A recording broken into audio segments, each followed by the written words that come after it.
vous êtes sur RTL. Direction les États-Unis maintenant, cela fait 2 ans qu'il est élu et Donald Trump vient de franchir la barre symbolique des 10 000 mensonges. Le dernier, c'était ce week-end. Lors d'un meeting, Donald Trump a affirmé que les médecins exécutaient les bébés lorsque les avortements avaient échoué.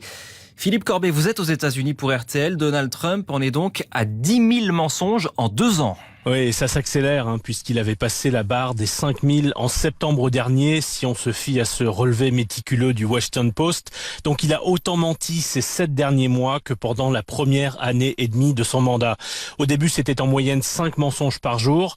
Aujourd'hui, le rythme est de 23 par jour. Par exemple, la semaine dernière, en 3 jours, 171 propos mensongers, comme celui-ci, tellement grossier qu'il ne fait même plus la une de l'actualité ici. C'était samedi soir en meeting dans le Wisconsin. Il parlait d'avortement.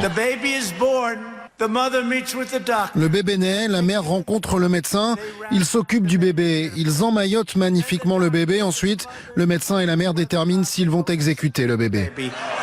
Ça, c'est évidemment un infanticide, pas une interruption volontaire de grossesse. Le président dit n'importe quoi. La perversité de ce tsunami de mensonges, c'est que pour beaucoup d'Américains, il est de plus en plus difficile de distinguer ce qui est vrai de ce qui est faux dans le débat public.